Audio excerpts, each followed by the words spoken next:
Hello my loves, welcome back to Lavendaire and welcome back to another plan with me video for April. So today we're going to review March and plan for April. And I know a lot of you were asking what happened to the March plan with me video. I actually posted on my YouTube community tab that week that I wasn't going to post it, but I don't think a lot of people see that community post tab. I mean, comment down below if you see those posts or not. But anyway, I did post about it saying I wasn't going to upload the March plan with me because that was the week of like the Russia and Ukraine war starting, and it was just a lot of like emotions, and I don't know, it's kind of like a crazy chaotic time, and I just didn't feel like posting that video during that time. So anyway, now we are back, and although, you know, the world is still going through a lot of things, we are, you know, trucking along, still making progress, still living life. If you're new here, this is an interactive planning video where I will share some prompts and then I'll give you time to pause and answer those prompts along with me.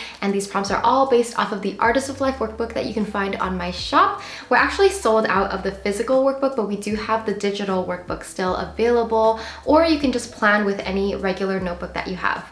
All right, let's get started with our March review. So describe March in one word. Rate from 1 to 10 how much you agree with the statement. This month, I took steps to get closer to my goals and dream life. List all of your highlights from March. What is one thing that you learned? What is one thing that you're proud of? And lastly, how can you improve for next month? The bonus question for this month is, how can I create a daily practice to strengthen my intuition? So your intuition is a very powerful tool, but not a lot of us are connected to it. So what can you do every day to kind of practice, work that muscle, and strengthen your intuition? Moving on, let's plan our April goals. So set your intention. April will be blank. List your top 3 goals for April. List any mini goals you might have for April. Now make a weekly breakdown of your goals and mini goals. And finally, put it all in your calendar so that you make sure you get it done. All right, now it's my turn to share my answers for this month. So March for me in one word was fun. I felt like March was very eventful. There was a lot going on. There was kind of like this new energy coming into my life, which felt good. So some highlights from March. We recently launched our podcast. The Lavendaire Lifestyle is back. So if you have not listened to the podcast, definitely check it out. It's on Spotify, Apple Podcasts, just everywhere where you can find podcasts. And we even have a YouTube channel for the podcast now. So I'll link that here and down below. Please subscribe because it's our first time doing video podcasts. It takes a lot more effort, a lot more coordination. And I don't know, I'm just trying to level things up. It was kind of like, you know, a flustered approach making it happen, but I'm proud that it launched and we have it, so please support. What's fun about the podcast is it's giving me an opportunity to talk to more people again. And if you don't know, I actually took a pause from the podcast for about a year. I actually quit the podcast last year. I wasn't even sure that I would bring it back because I was just like burnt out. I had to take things off my plate at that time.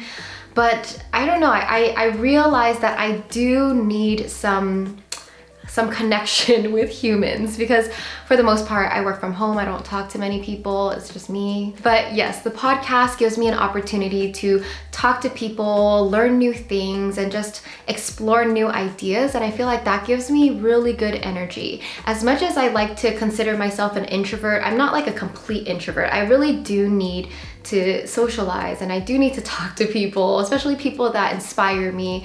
And my energy and my mood is so much better because I have more social interactions with people, if that makes sense. Because if I'm not talking to people, I could just be a hermit and no one's keeping me accountable, and I could just get lazier and lazier. And yeah, you guys probably know how that goes. Another highlight from this month was I got to do an in-person podcast and collab with Lior Alexandra. A lot of you probably follow her. She's a YouTuber in the spirituality space. I love her. She is just so amazing. So I got to go to her place. We filmed a podcast together live. That was a whole production because I've never done a live podcast for my own podcast like that before. And we also filmed like a whole sound bath experience. So by the time this video goes up, I believe it will be the next podcast. So I believe April 3rd. Check it out. Mark that on your calendar because I'll be posting that sound bath video on this YouTube channel, but definitely listen to the podcast as it comes out, again, because I'm excited about it and because, you know, support, please. We put a lot of effort into this. This past month, I also went to New York just for a fun trip with friends. It was Wilson's first time in New York, so we did all of the touristy things, and it was cute just seeing him like wide-eyed looking at the big city. Like, we're from like a small town, country mice in the Big Apple, so that was fun. I also watched Wicked. I took my mom and brother to watch Wicked this month for my mom's birthday. Wicked is my favorite musical. I think the last time I saw that musical was like 2009, I don't know, a long time ago when it was in the early days of Wicked, and to see it again was really nice because I know every single song in that musical, but I actually didn't remember much of the storyline. So that was really fun. And I think I mentioned this already, but spring, just the start of spring was March 20th, right? And that's the start of Aries. And I just feel this new energy and I feel good. I think I come alive in the spring. Lavendaire is a very spring vibe. We're all about flowers blooming, and I don't know, I just felt like winter was very, very low. I was very slow, and now I have more energy to do things again, to show up again on camera and post online. For a while, I didn't feel like doing those things, but yeah, I feel good about spring. One thing I learned this past month is that showing up is half of the work. Half of the work of life is just showing up, just being there. And what I mean by showing up is like physically, like for example, for me, like showing up to go to a podcast, showing up, like getting ready, or showing up to attend an event. Like, don't worry about how well you do or how well you perform. It's just show up. Just show up, and then the rest will follow. And I think sometimes I'm in that hermit lazy mode where I don't even want to show up. I don't want to go out, don't want to go to events, don't want to see people. But I learned that if I just like tell myself, okay, just do the basic, just show up, like I naturally, like things will flow from there and my energy is better. One thing I'm proud of this past month is definitely launching the podcast because like I mentioned, we're doing video and it's an entirely new flow to create this video podcast. We have a new editor for that. And yeah, I'm proud of getting it out in the amount of time that we had. If you guys have any podcast guest recommendations or topic suggestions that you want us to cover, definitely comment down below. I want to read all of your suggestions. This season and moving forward, I really want the podcast to focus on exploring how we can shine as our brightest self, how we can shine our lights and step into our fullest potential, that kind of thing, and also how we can create a better future for ourselves and our world.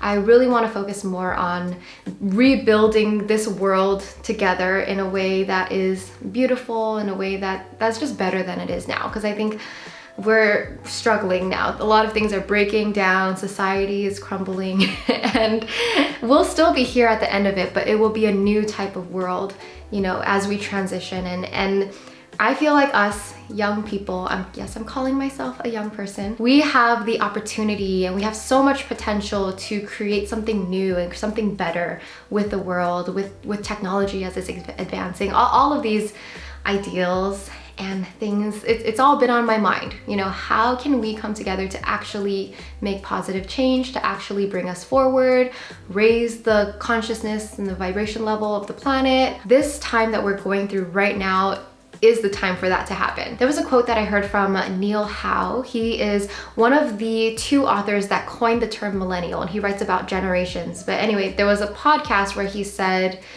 the most change comes out of crises. And we're going through crises right now, and so that's where, you know, change is happening. When you are in times of like success and abundance and everyone's happy and thriving and everyone has like a lot of money and a lot of all of these things, you would think that that's when a lot of change happens, but it's actually not. Like when things are going well, people just coast along. They keep doing things the same way because things are going well. It's only when things are breaking down and not going well, that's when change happens and these new systems like become created because, you know, obviously things aren't working, so we have to change them.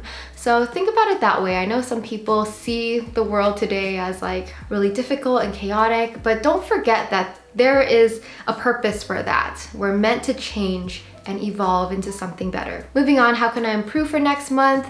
I definitely still need to organize my home. A lot of my space is a mess, and I get it. I've said this before, when your space is a mess, your mind is a mess. And my mind, I mean, I've been okay, just a lot of ideas jumbled up here. But I need help in this area. I tried to do it myself, but I don't know, it's a struggle. Next, I'll share a bit of my goals for April. So my intention for April is that April will be warm. And I use warm because yes, the weather is getting warmer, which I love, but also warm because I have a lot of like social events coming up, a lot of like warm, inviting energy. And yeah, I think I'm looking forward to April, not trying to put too much pressure on myself because we're still doing a lot of new things with the podcast and everything. So yeah, my plate is full enough as it is. Goals that I have for April. Number one is to finish the design for the 2023 workbook, get that into production by the end of April or May, hopefully. By the way, I posted a video on Instagram and TikTok and YouTube Shorts actually asking your suggestions for the color. So help me pick the workbook color. I'm deciding between a few options, but feel free to find that video and comment on it because I'm gonna really look at it and run the stats like it's a poll. My next top goal for April is to hire and onboard a new assistant. That's been on my list for a while. Like I mentioned, I need help. Things are not the most organized. It is what it is. My third top goal is to focus on healthy eating in April. I've already been transitioning into eating healthier the second half of March. I found an Instagram account that's really helpful with tips. Her account is called Glucose Goddess, and there's all these like charts and eating hacks that teach you how to eat so that you don't like have a glucose spike. So I didn't understand this before, but there's a certain order of foods you're supposed to eat. You're supposed to do veggies first, then protein, fat, and then carbs last, and sweets, dessert last. And there are hacks, like for example, if you just eat a brownie, your glucose is gonna spike. But if you have apple cider vinegar, like a little bit with water, and then eat a brownie, then the glucose spike is flattened a little bit. So these are just some eating hacks that kind of blew my mind, and I was like, wow, like I don't know why I didn't know this before. I'm definitely gonna implement it. So I've been doing apple cider vinegar all week this week. I'll let you guys know how it goes, but yeah, I'm definitely on like trying to eat healthier, trying to cook at home more, and yeah, not eating out as much. All right, at this point, I'd like to thank Loom for sponsoring today's video. Loom is async video messaging for work. You can record your screen, camera, or both, and instantly share that video with a link. It makes it so much easier to share your thoughts and explanations instead of having to type long emails or attend long meetings. Loom lets you say more in less time. It's available as a desktop app, Chrome extension, or Android and iOS app, and is used by over 14 million users around the world. So if you guys are interested in trying out Loom, you can click that link in my description below. Now for today's bonus question, how can I create a daily practice to strengthen my intuition? So comment down below with your answer to this bonus question. I'm curious to know what your daily practice or ideal daily practice looks like. For me, this is a reminder to just create some space in my day to sit with myself and practice listening to my inner voice, my intuition. So whether that's meditating for like 10 to 15 minutes in my day and then journaling to see like the insights that come out of it, or whether it's like pulling a tarot card or oracle card for the day and journaling to that, like practicing what my intuition is telling me with, from the card. I feel like that is a practice that I want to bring more into my everyday. And I was inspired to, talk about this as the bonus question because I literally just had a podcast about strengthening your intuition. So I interviewed Heather Rowan Robbins. That episode isn't out yet, but it will be out soon, so you can look out for that one. But it's all about strengthening your intuition because we have such a powerful tool within. Your intuition is your guidance, it's your compass, and I do believe it's connected to the universe or spirit, just something greater than ourselves. So that is a very powerful tool to utilize, especially if you're not utilizing it already. Anyway, that's it for today. Sending you so much love, and I hope to see you in the next one. Bye.